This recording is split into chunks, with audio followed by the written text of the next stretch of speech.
Bismillahirrahmanirrahim. Assalamualaikum warahmatullahi wabarakatuh.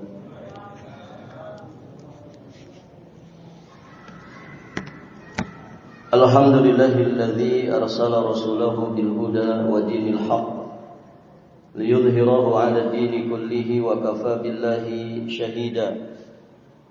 Asyhadu an la ilaha illallah wahdahu rabbi la syarika lah wa asyhadu anna Muhammadan 'abduhu wa rasuluh.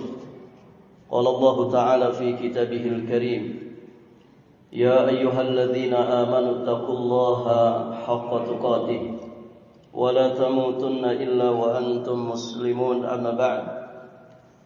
Allahumma inna nas'aluka 'ilman nafi'an wa na'udzu bika min 'ilmin la yanfa'.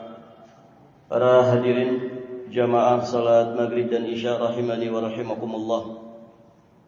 Alhamdulillah, kita bersyukur kepada Allah pada malam hari ini kita berada di penghujung dari bulan Dzulhijjah 1447 Hijriah.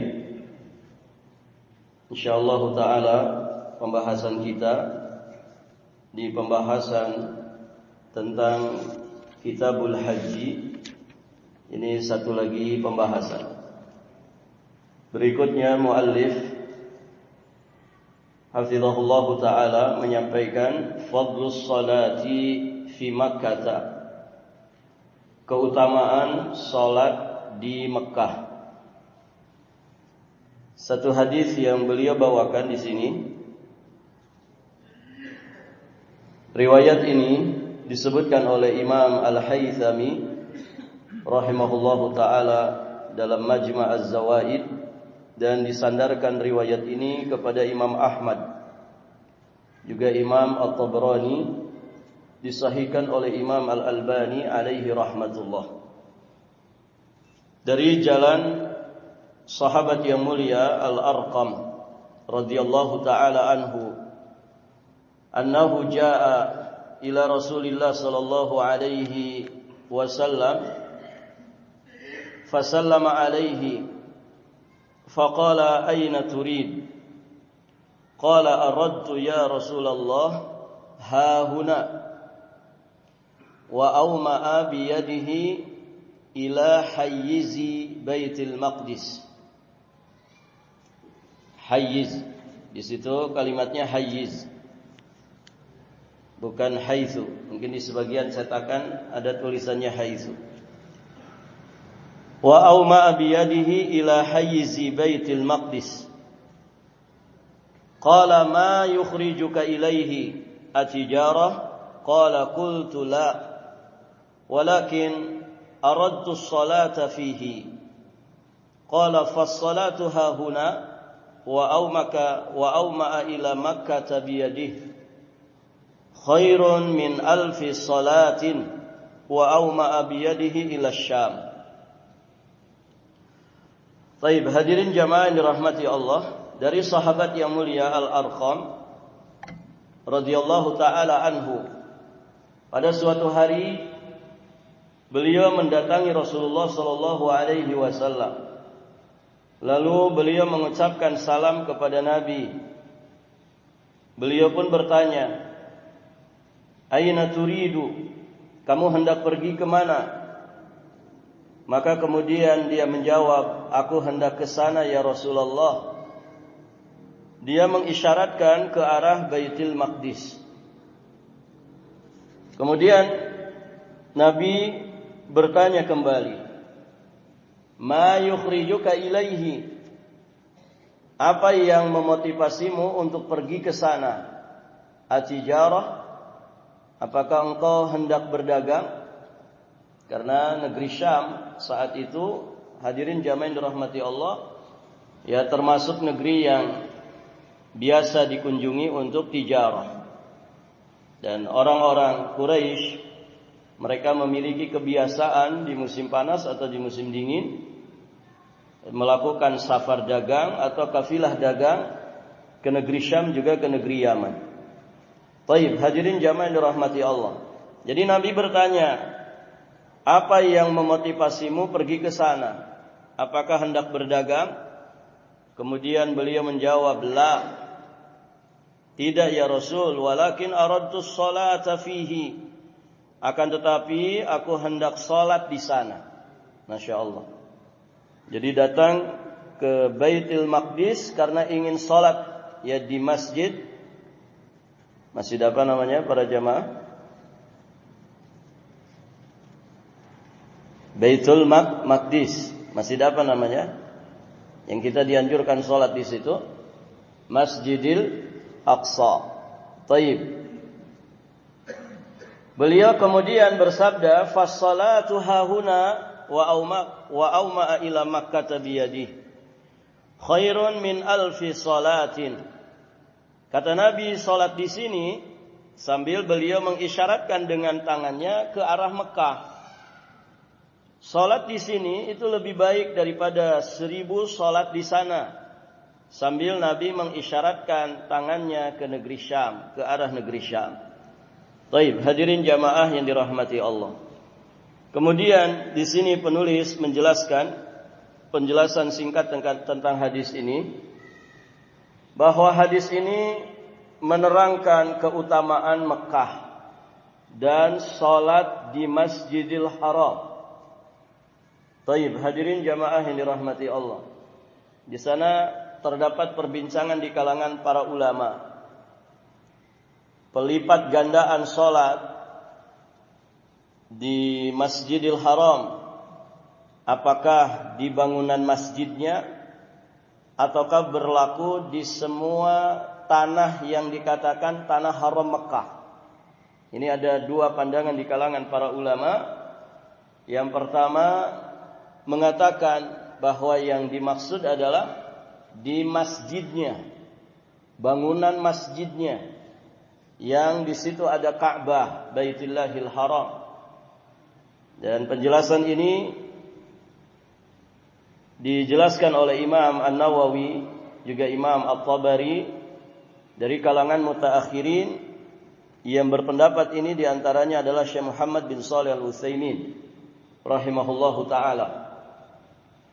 Namun pendapat yang lainnya menyatakan bahwa pelipat gandaan sholat itu di seluruh tanah haram Mekah.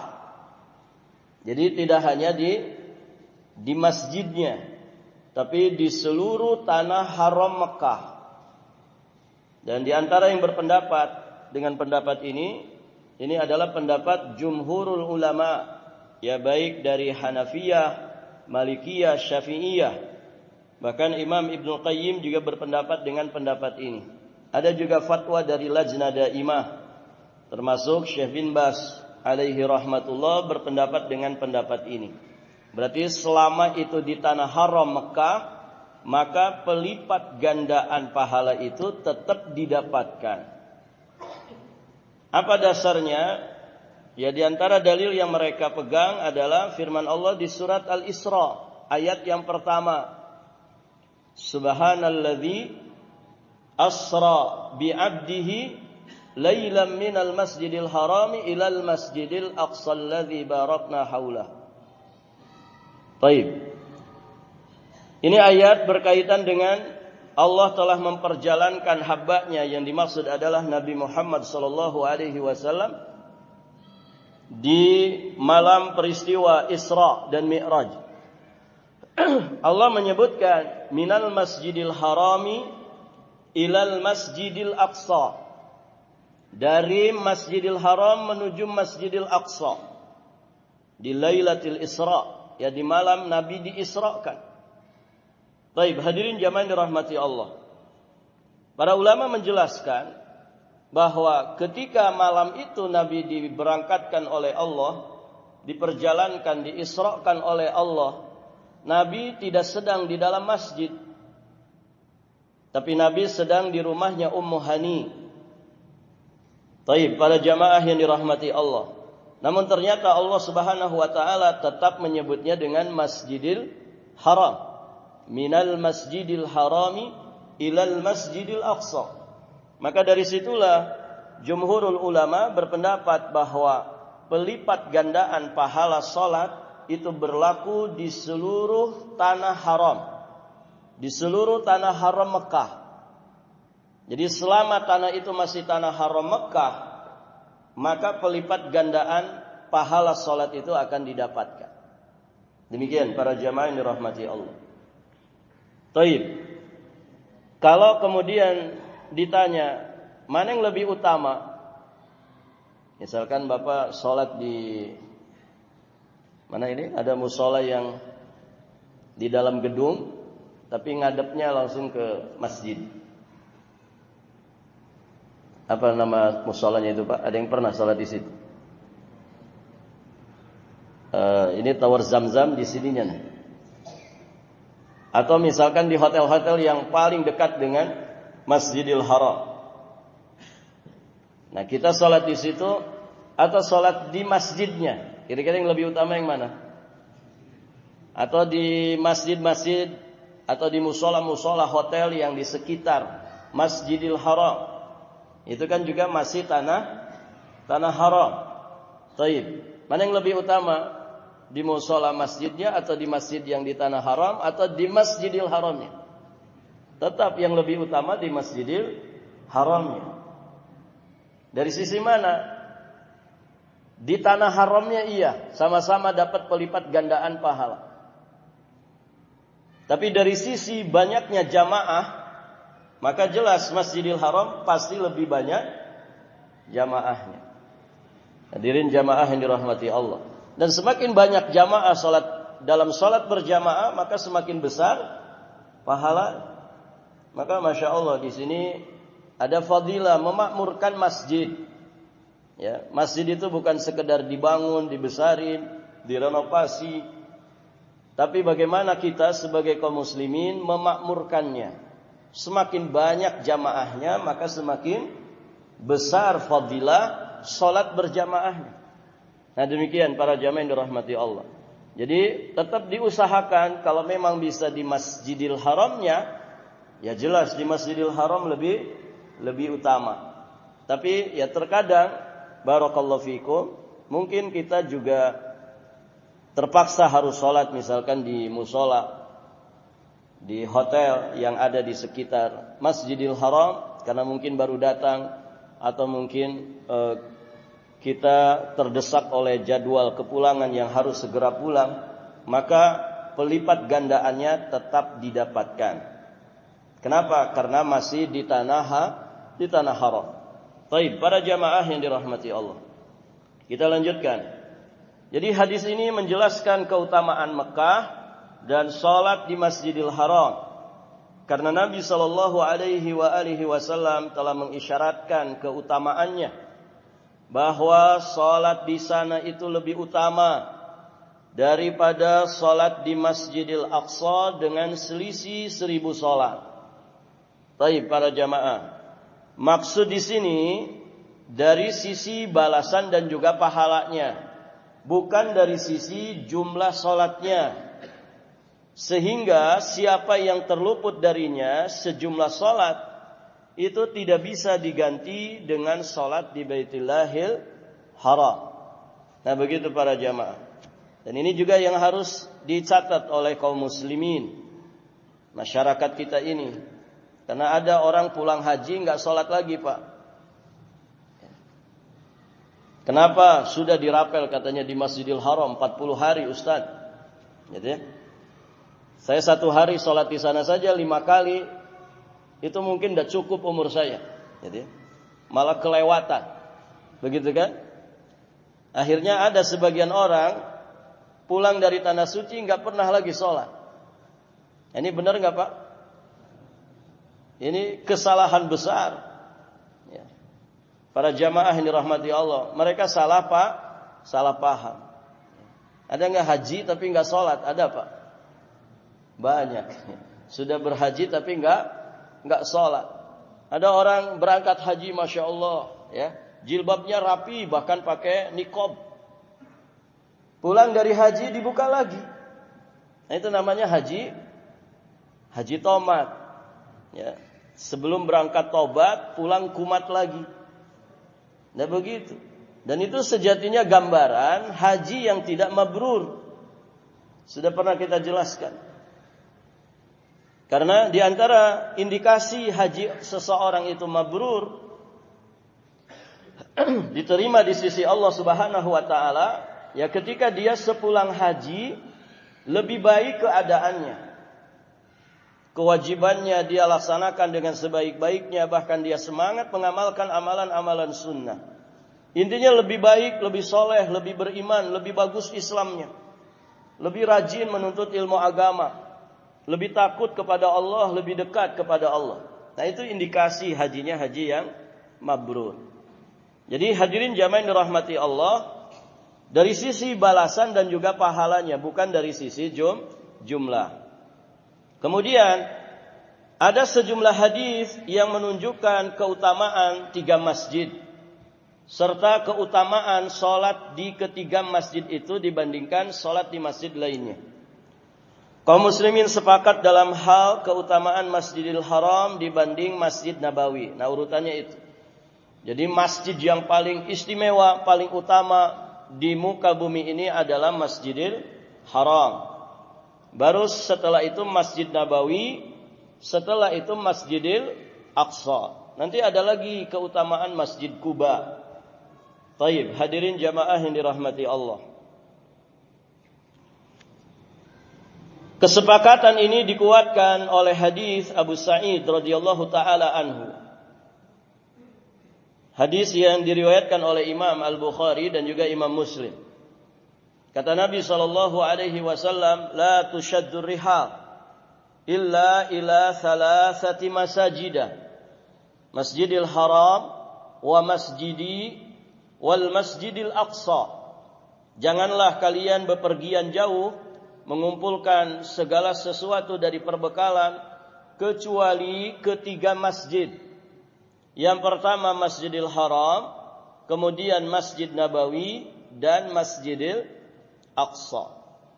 Jelas ya, 3 masjid paling utama di muka bumi ini.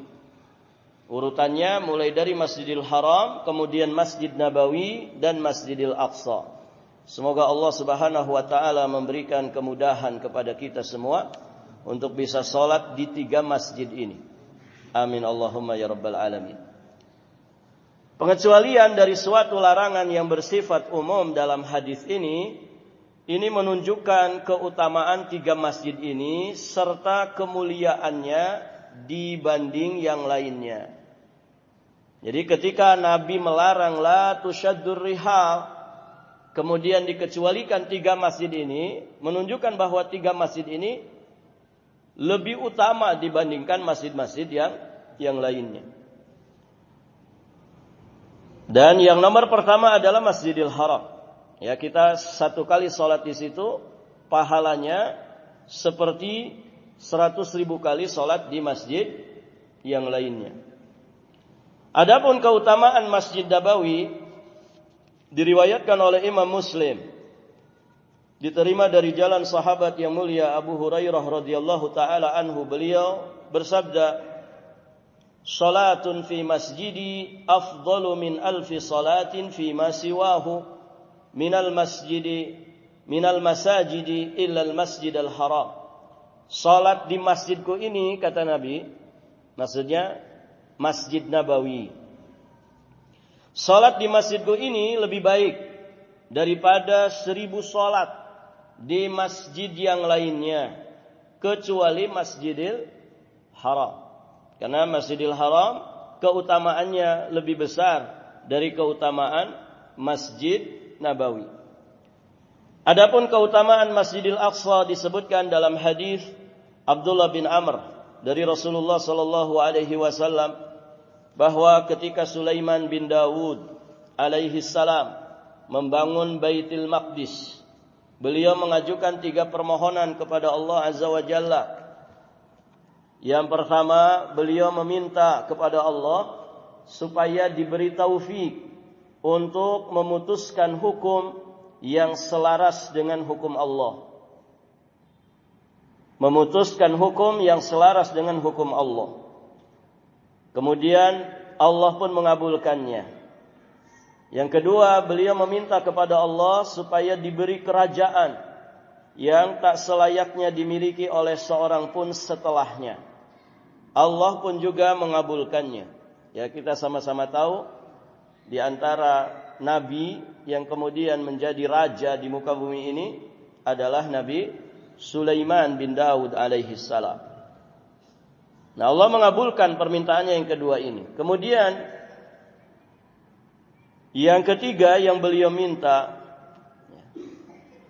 setelah Masjid Baitul Maqdis selesai dibangun, beliau meminta agar orang yang mendatangi masjid itu semata-mata untuk sholat di dalamnya.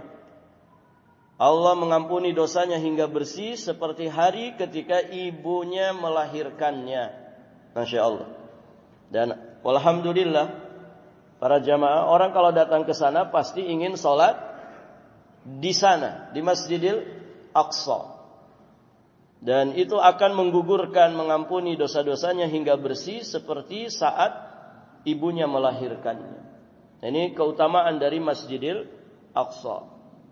Baik para jamaah. Kemudian beliau di sini menambahkan, selain ketiga masjid tersebut, Allah tabaraka wa ta'ala juga memberi keutamaan pada Masjid Quba. Imam An-Nasa'i meriwayatkan dari Sahal bin Hunayf.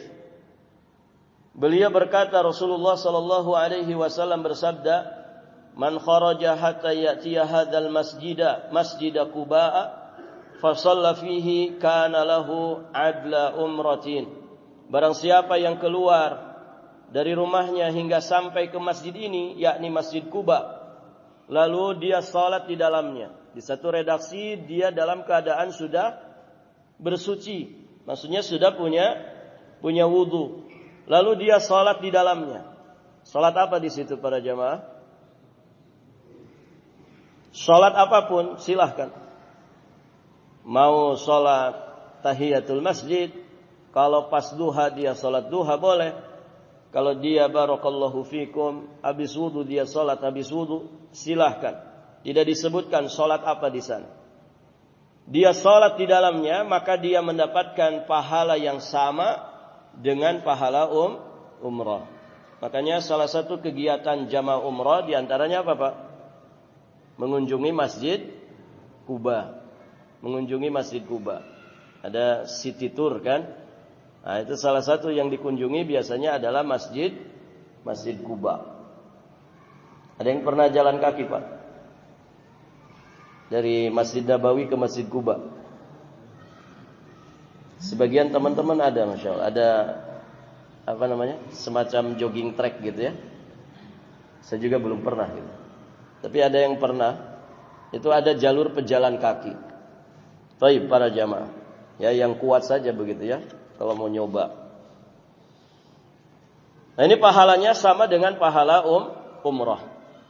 Masjid Quba itu terletak di dekat kota Madinah dan termasuk dataran tinggi di Madinah. Nabi Shallallahu Alaihi Wasallam punya rutinitas setiap hari Sabtu dengan berjalan kaki. Nah, kalau Nabi jalan kaki. Jadi sesekali nyoba kan tidak masalah. Ya, dari Masjid Nabawi ke Masjid Quba. Nabi tiap hari Sabtu jalan kaki ke Masjid Quba. Kemudian salat 2 rakaat di dalamnya. Baik, para jamaah yang dirahmati Allah. Para ahli tafsir menyebutkan ini tentang masjid, la masjidun ussisa ala taqwa. Masjid yang sejak hari pertama dibangun dengan landasan ketakwaan. Nah, masjid yang dimaksud di situ masjid apa? Masjid yang ditaksis, dibangun dengan dasar ketakwaan dari sejak pembangunan pertamanya. Itu yang dimaksud masjid apa? Ada 2 penafsiran di kalangan para ulama. Pendapat pertama menyatakan yang dimaksud itu adalah Masjid Quba. Namun pendapat yang kedua menyatakan yang dimaksud adalah masjidnya Rasulullah. Kalau disebutkan Masjid Rasulullah berarti Masjid Nabawi. Ya, sebagaimana yang diisyaratkan oleh Imam At-Tabari dan juga para ulama tafsir yang lainnya. Abu Ja'far berkata bahwa pendapat yang paling kuat dalam hal ini menurutku adalah yang mengatakan masjidnya Rasulullah sallallahu alaihi wasallam, karena hadis terkait hal itu adalah hadis yang sahih. Masjid itu adalah masjid tempat Rasulullah sallallahu alaihi wasallam salat dengan menghadap dua kiblat. Para jamaah yang dirahmati Allah. Jadi Masjid Nabawi ya pernah kiblatnya ya bukan ke arah Ka'bah, tapi mengarah ke mana? Masjid Al-Aqsa. Baik para jamaah. Imam At-Tirmidzi meriwayatkan dari Abu Hurairah radhiyallahu taala anhu dari Nabi sallallahu alaihi wasallam, beliau bersabda, "Hadhil ayatu fi ahli Quba." Ayat ini diturunkan berkenaan dengan penduduk Kuba, yakni ayat fihi rijalun yuhibbuna ayyatatahharu wallahu yuhibbul mutahhirin. Ada di surat At-Taubah ayat yang ke-9. Di dalamnya ada orang-orang yang ingin membersihkan diri. Allah menyukai orang-orang yang bersih. Orang yang suka membersihkan diri itu dicintai oleh Allah Subhanahu wa taala.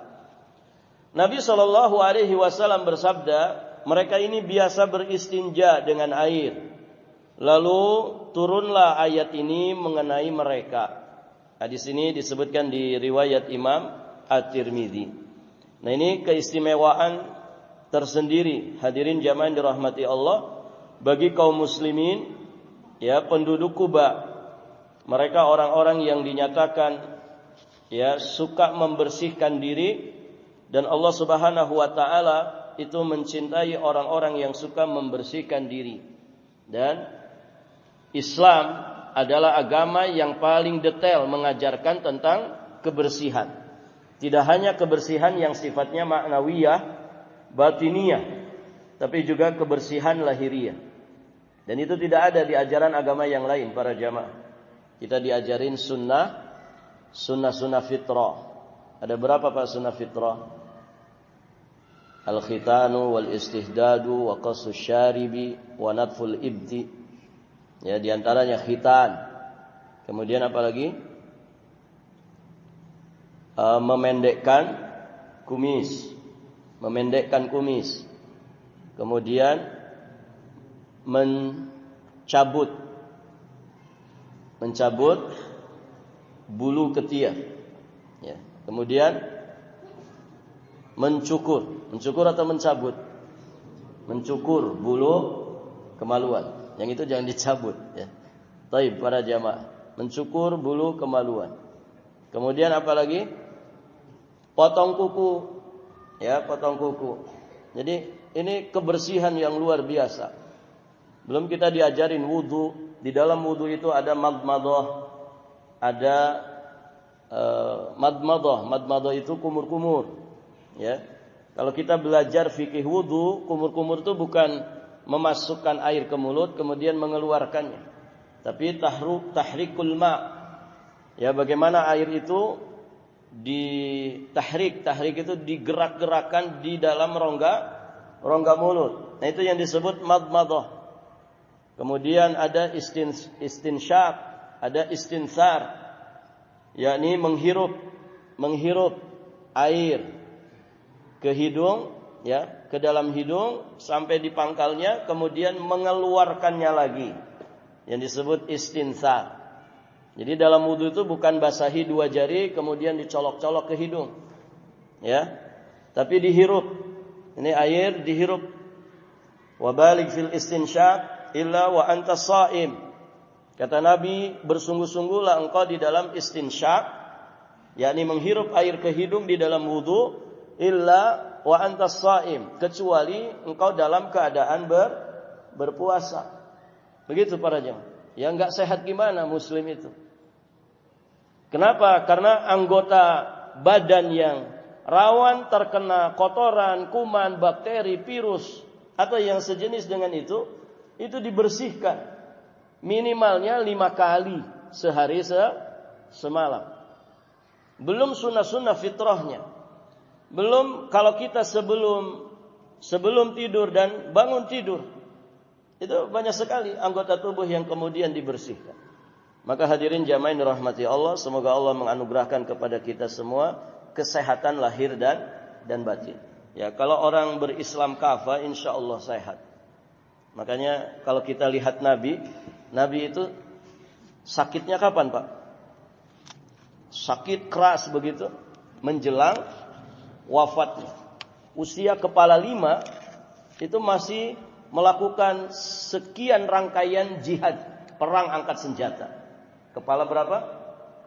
Kepala 5. Beliau hijrah ke Madinah itu usia berapa? Beliau diangkat jadi nabi kan usia 40 tahun. Diangkat jadi nabi dan rasul. Dakwah di Mekah 13 tahun lamanya. Setelah itu umira bil hijrati ilal Madinah. Beliau diperintah oleh Allah berhijrah ke Madinah. Berarti sekitar usia 53 tahun atau 54 tahun. Naik apa ke Madinah? Jet pribadi? Tidak naik kendaraan para jamaah. Jalan kaki bersama Abu Bakar As-Siddiq di usia kepala 5. Dan ketika beliau di Madinah ada sekian peperangan. Ada sekitar 9 bahkan mungkin lebih. Peperangan angkat senjata. Ya beliau alami, beliau lakukan. Menjelang usianya 60 tahun. Ya. Kalau orang sekarang kepala 5 ngapain, Pak? Sama bolak-balik. Tapi kemana? Ke klinik, ke rumah sakit, kontrol rutin. Barakallahu fikum. Baik, para jamaah yang dirahmati Allah. Ya, semoga Allah menganugerahkan kesehatan kepada kita semua. Sehat semua kan di sini, Pak? Walaupun BBM naik masih sehat kan? Alhamdulillah. Baik, para jamaah yang dirahmati Allah. Kita lanjut. Nah, itu ajaran Nabi sallallahu alaihi wasallam. Ya, mereka biasa beristinja dengan air, lalu turunlah ayat ini mengenai mereka. Jadi Allah mencintai orang-orang yang mutatahhirin, ya mutahhirin, suka membersihkan dan mensucikan dirinya. Baik, para jamaah, semua hadis di atas itu menunjukkan keutamaan ketiga masjid tersebut dan keutamaan salat di dalamnya. Allah Azza wa Jalla menghususkan makhluknya dengan segala keutamaan dan kemuliaan yang dikehendakinya.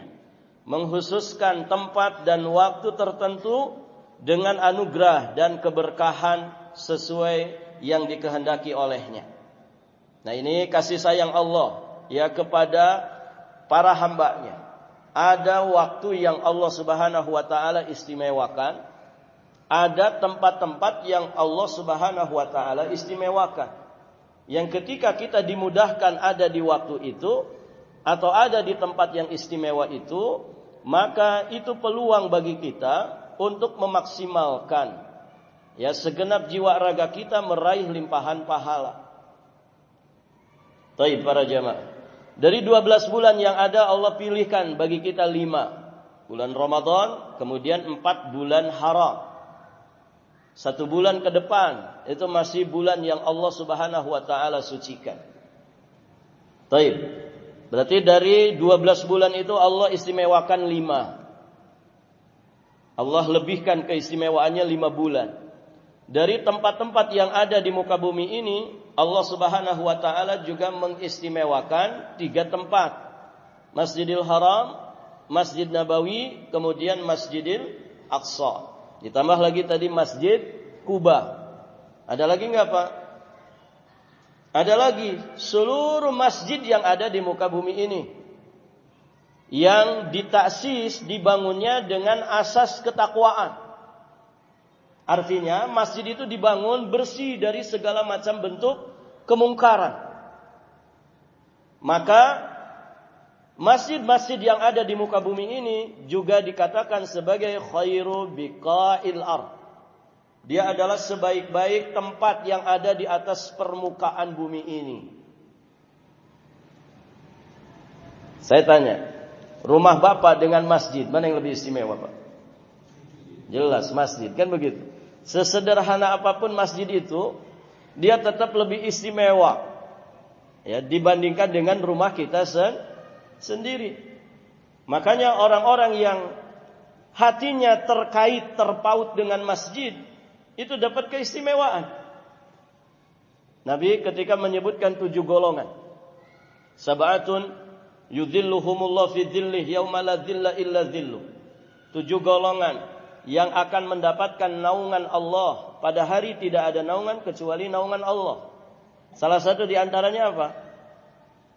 Apa para jamaah? Wa rajulun qalbuhu mu'allaqun bil masajid. Seseorang yang hatinya selalu terikat dengan masjid. Jadi tidak ada tempat yang paling dia rindukan, tidak ada tempat yang paling dia favoritkan kecuali masjid. Apalagi masjid itu nyaman banget. Oh, luar biasa, Pak. Di kita ini alhamdulillah masjid rata-rata nyaman, apalagi Masjid Namiroin. Ya kan, Pak? Tidak mengenal musim panas kan di sini? Adem terus ini, AC-nya ada berapa? Gitu kan? Karpetnya empuk, aroma seperti di Arab. Imam masjidnya, masya Allah, muadzinnya, ini serasa sholat di sana, begitu kan? Nah, ini masya Allah para jamaah. Tidak ada orang yang kemudian hatinya terpaut dengan masjid, ya, sehingga tempat favoritnya adalah masjid. Dia bisa lebih betah, lebih khusyuk, dia bisa lebih tenang ketika berada di dalam masjid. Maka orang yang seperti ini, dia akan mendapatkan naungan. Pada hari tidak ada naungan kecuali naungan Allah Subhanahu wa ta'ala. Nah, itu para jamaah yang dirahmati Allah. Nah, ini kasih sayang Allah. Jadi ada tempat-tempat yang Allah istimewakan. Kita mungkin jauh dari 3 masjid istimewa ini. Tapi kan masih ada masjid-masjid di sekitar kita. Yang juga disebutkan khairu biqa'il ard. Masjid itu adalah sebaik-baik tempat di muka bumi ini. Taib, para jamaah yang dirahmati Allah. Di samping juga memuliakan masjid-masjid tersebut dengan wahyu dan risalah. Allah Azza wa Jalla juga memuliakannya dengan keutamaan salat di dalamnya. Masya Allah. Masjidil Haram, Masjid Nabawi, itu 2 tempat di mana wahyu Allah turun. Begitu kan? Makanya ayat-ayat dan surat-surat di dalam Al-Quran, imma surat-surat ayat-ayat Makkiyah, imma Madaniyah. Dan Masya Allah, segala sesuatu yang melekat dengan Quran itu pasti istimewa. 2 kota ini para jamaah, tempat turunnya wahyu Al-Quran. Maka dia menjadi 2 tempat yang paling istimewa di muka bumi ini. Taib, para jamaah yang dirahmati Allah.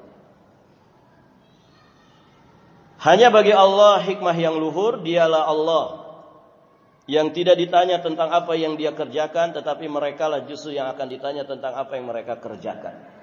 Jadi itu kasih sayang Allah kepada kita. Ya. Dan kenapa Allah memilih 3 masjid itu? Ya tentu itu sesuai dengan kehendaknya dan juga hikmahnya. Kenapa tidak di Indonesia saja misalkan gitu?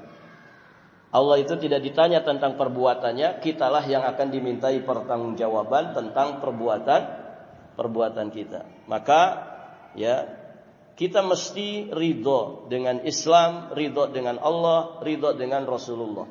Tiap pagi kita mengucapkan kalimat itu.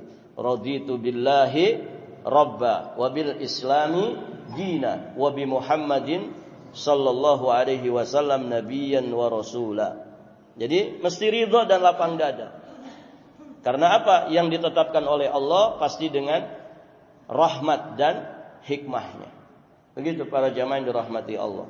Dan walaupun kita jauh dari 3 masjid istimewa ini, masih ada di sekitar kita masjid-masjid yang sejatinya itu yang harus kita makmurkan bersama, gitu ya.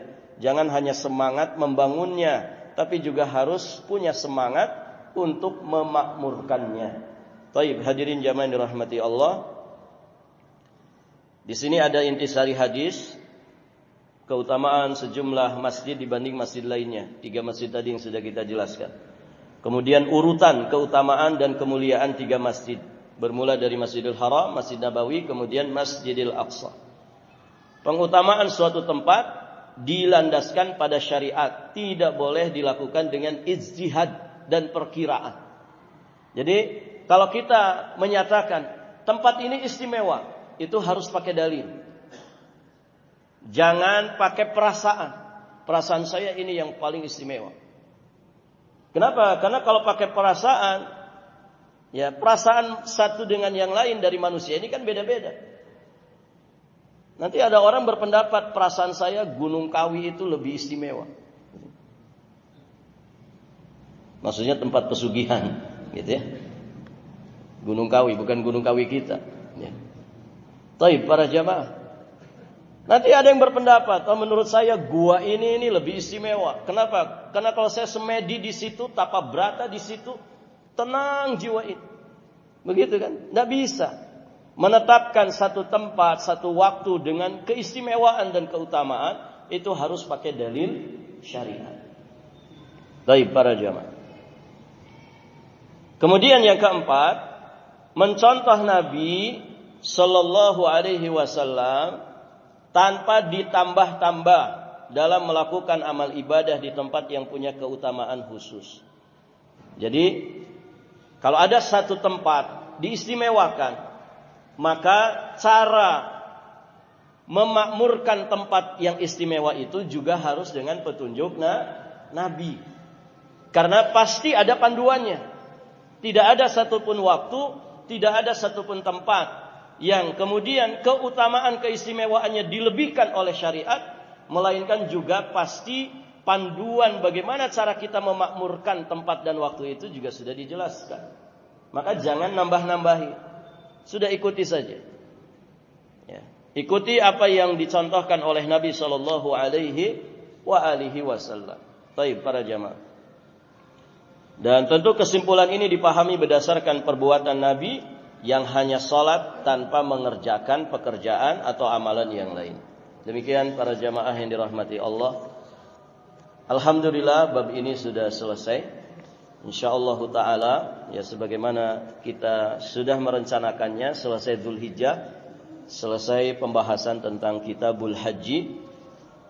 Untuk pertemuan berikutnya kita akan mulai dari bab pertama ya dari kitab ini berkaitan dengan keutamaan berwudu dan seterusnya insyaallah taala.